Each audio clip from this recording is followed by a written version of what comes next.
Sir हम भंडार गांव से हम आए हैं, जो कि भंडार खूबसूरत ढाका हम लोग बना सकें। प्रवासी भाइयों का इस्तकबाल करने के लिए आज जो मीटिंग रखा गया है दीपक मैरिज हॉल में, जो कि आमंत्रित में है अनेक आदमी, लेकिन राणा रंजीत सिंह ढाका प्रत्याशी के उम्मीदवार के तौर पे आज आए हुए हैं। तो चल के बात कराते हैं उनसे और जवाब लेते हैं कुछ सवालों का। देखते हैं क्या निकलता है।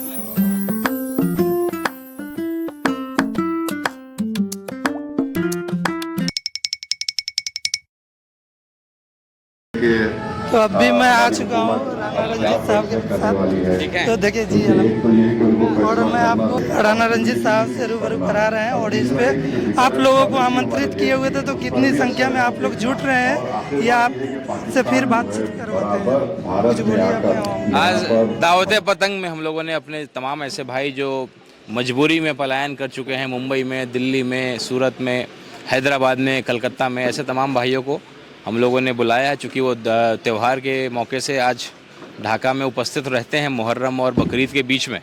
तो हम लोगों ने इस अवसर को सोचा कि उनसे सुझाव लें, मार्गदर्शन लें, कैसे एक बेहतर, एक खूबसूरत ढाका हम लोग बना सकें। कौन से मुद्दे हैं जिस पे हम लोग को बात करनी है, कौन सी समस्याएं हैं कि चुनाव यहाँ से जीतने के बाद हम लोग उन समस्याओं का समाधान करें।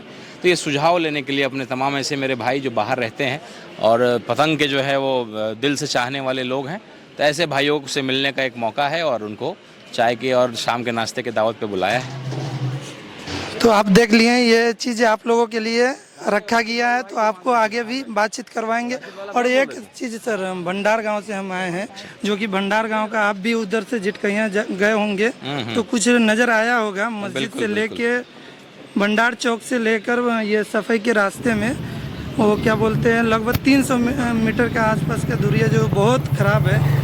बस जाता था, हर एक अनेक गाड़ियाँ जाता था, लोगों का ट्रेन छूट जाता है उधर बरगिनिया पकड़ने के लिए। उस पर क्या कहेंगे? कोई भी अभी प्रत्याशी अभी तक के वहाँ पे पहुँच के इसकी आवाज़ को बुलंद करने का काम नहीं किए। बिल्कुल, आज हम लोगों ने जो बुलाया है ये मीटिंग, इसका मकसद ही यही है कि ऐसे तमाम ऐसे मुद्दे जो शायद हम लोग भी नहीं जान रहे हो, नहीं कर रहे हो, उनसे पूछेंगे, उन मुद्दों को हाईलाइट करेंगे, अपने चुनाव के मैनिफेस्टो में हम लोग उसको शामिल करेंगे और चुनाव जीतने के बाद सबसे पहले उन काम पे हम लोग लग करके करवाएंगे। तो यही मकसद है आज के इस बैठक का।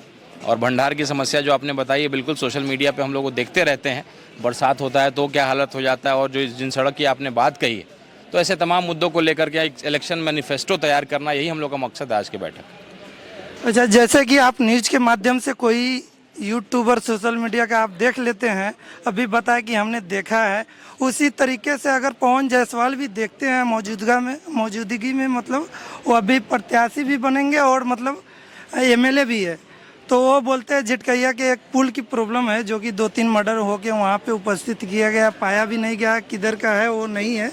और 2 जिला और 2 प्रखंड के पुलिस अधीक्षक भी उसको उठाने से मजबूर हो जाते हैं कि मैं नहीं उठाऊं। तो वहाँ की जो 1-2 सोशल वर्कर और है कि उसने आवाज़ उठाया, बोला कि यहाँ पे सोलर लाइट की ज़रूरत है। तो बोलता है 10-15 लोग अगर कहेंगे तो वो काम करवाएंगे। तो उसको आप अगर जीत कर आते हैं तो उसको किस तरह से देखेंगे? बिल्कुल, ये कहीं ना कहीं एक विधायक जब आप हो जाते हैं तो आपको ये समझना होता है कि आप तमाम जाति धर्म के लोगों के विधायक के रूप में हैं। ऐसा नहीं है कि आप मुसलमान का वोट आपको नहीं मिला है। हम जानते हैं सच्चाई कि 25 से 30 हज़ार मुसलमानों के वोट से ही पवन जायसवाल जी चुनाव जीते हैं, ये सच्चाई है।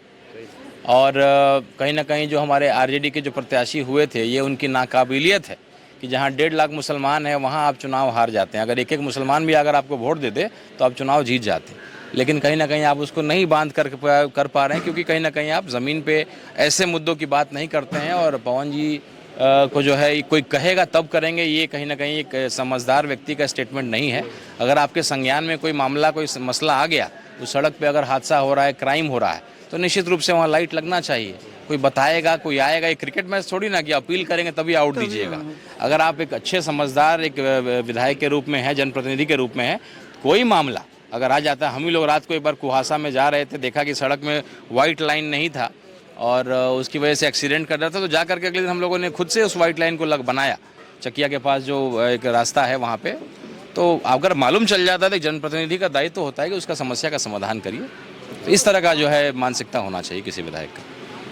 चलिए, थैंक यू सर इसके लिए। आप